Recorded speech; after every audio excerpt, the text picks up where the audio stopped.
Shalom, shalom, shalom, peuple de Dieu. Je vous envoie beaucoup d'alléluia.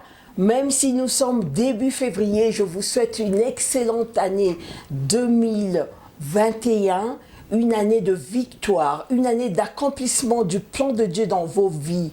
Oui, c'est l'année d'accomplissement du plan de Dieu dans la vie des enfants de Dieu. Saisissez cette année pour transformer vos vies. Le mois de janvier a été un mois de consécration.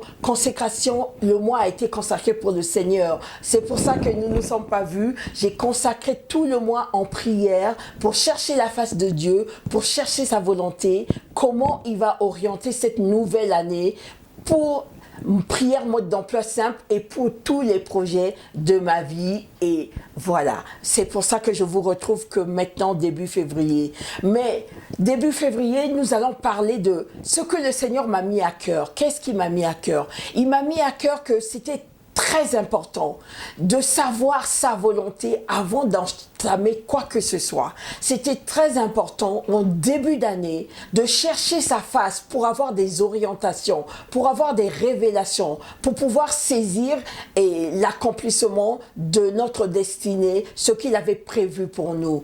Que c'était très important aussi d'avoir sa présence dans des projets que nous avons, qui nous précède dans nos projets afin d'avoir le succès. S'il n'est pas là, rien ne marchera, rien n'aboutira et nous serons combattus. Car c'est une année charnière. Après 2020 qui a été une année difficile, 2021 est une année charnière entre deux. Donc entre l'année très difficile et l'année prochaine qui sera une année de Dieu, des enfants de Dieu, qui commence déjà depuis cette année. Vous pourrez déjà vivre les miracles de Dieu depuis cette année. Et j'aimerais encourager le peuple de Dieu. Si vous avez eu des difficultés, même durant le mois de janvier, même durant le mois de décembre, ne désespérez pas, car l'ennemi est là. Il veille à nous décourager, mais nous aussi nous devons être fermes, résister, le résister afin que le Seigneur nous élève. Alors au programme, avant que nous commencions, j'aimerais faire d'abord une prière. Je remets tout ce temps entre les mains de Dieu. Éternel des armées, Père éternel, merci pour le souffle de vie. Merci pour cette nouvelle année 2021. Oh Seigneur, car beaucoup n'ont pas pu voir cette année. Nous te sommes reconnaissants pour cela. Merci de nous avoir gardés jusqu'à maintenant. Seigneur, nous remettons ce moment entre tes mains. Nous cherchons rien que ta volonté.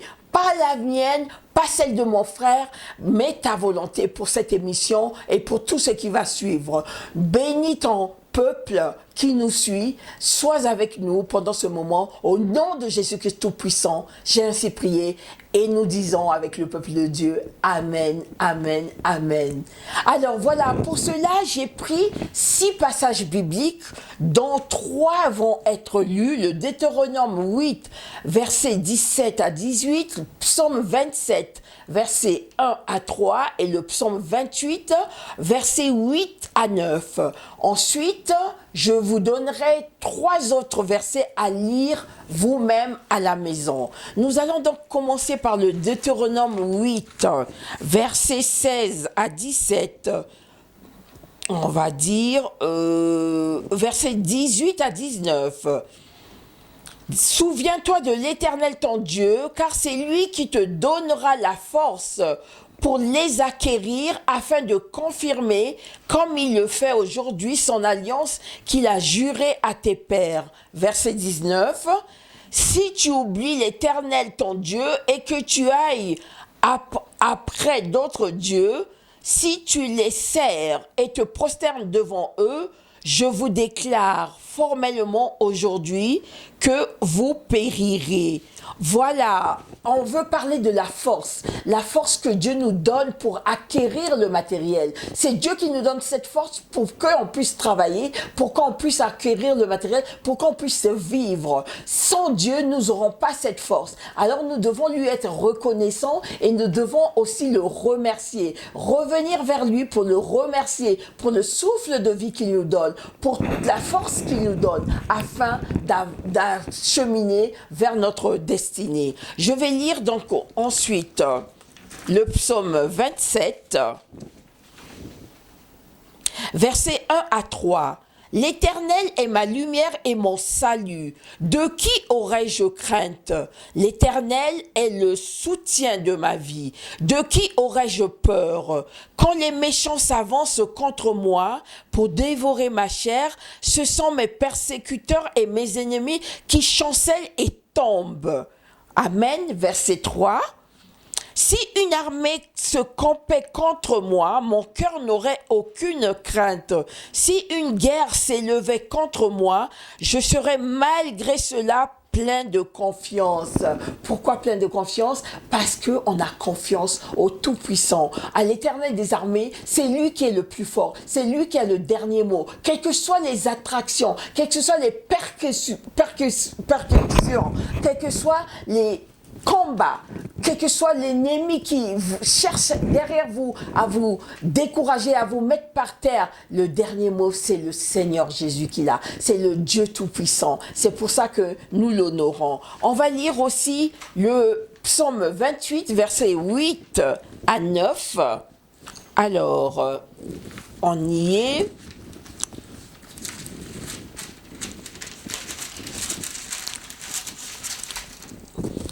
Psaume 28, versets 8 à 9, on va lire, ça nous dit, l'Éternel est la force de son peuple, il est le rocher des délivrances de son oint. Verset 9, sauve ton peuple et bénis ton héritage, sois leur berger et leur soutien pour toujours. Amen, amen, amen, amen. Voilà ce que j'avais comme 3 passages pour illustrer l'importance d'où nous vienne la force, de qui aurons-nous confiance, à qui donnons-nous notre confiance pour notre avenir. C'est au Dieu Tout-Puissant. Nous devons vivre le jour après le jour. D'ailleurs, nous le voyons avec la pandémie, les 2e, 3e vagues, que nous ne pouvons compter que sur le Seigneur pour vivre jour après jour, parce que nous ne connaissons pas le lendemain. Le lendemain, c'est son secret. Lui, il détient tout. Il connaît le lendemain. C'est pour ça que nous devons lui faire confiance. Personnellement, moi, pour mes futurs projets, je les remets au Seigneur. Je lui demande, est-ce que c'est ta volonté? Et j'attends sa réponse. Mais vous savez, sa réponse n'est pas facile, toujours facile à discerner, parce qu'il y a des deuxièmes voix. Les deuxièmes voix qui viennent de nos amis, de l'entourage, de la famille, qui n'ont pas tous les éléments, qui ne vont pas mal nous conseiller forcément, mais que l'ennemi peut utiliser pour nous dérouter du chemin de Dieu, parce qu'on a des sentiments. L'être humain est composé du corps, de l'âme et de l'esprit. L'esprit nous met en contact avec Dieu. L'âme, c'est toutes nos émotions. L'âme fait le trait d'union entre l'esprit et le corps. Alors, si l'âme est affectée par l'environnement, par les choses humaines, nous allons difficilement discerner la volonté de Dieu qui passe à travers notre esprit. C'est pour ça que l'âme, le corps et l'esprit doivent être en harmonie, afin que nous puissions écouter de Dieu qui nous parle à travers notre esprit. Voilà. Alors, je vous conseillerais aussi de lire, en dehors de Deutéronome 8, 17 à 18, que nous venons de lire, Psaume 27, 1 à 3, Psaume 28, 8 et 9, je vous conseillerais de noter et de lire et de méditer pour vous, Jean 15, 5, Philippiens 4, 13 et Hébreux 13, 21. Ce sont des passages qui vont vous illustrer, qui vont vous conforter, qui vont vous convaincre qu'il faut compter sur Dieu, il faut compter sur sa présence et il faut être dans sa volonté parfaite.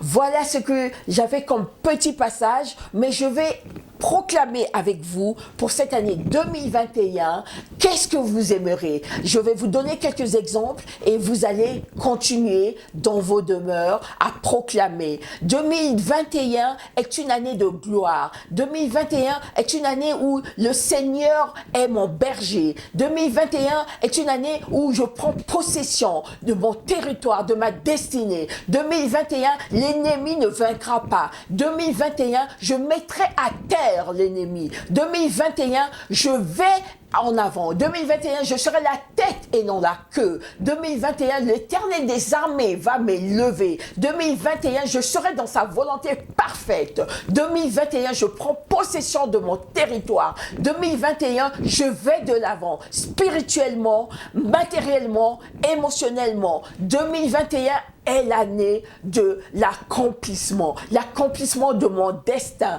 2021, c'est l'harmonie dans la famille. Nous proclamons l'harmonie dans la famille. Que l'ennemi ne le veuille ou pas, toutes les familles doivent être unies.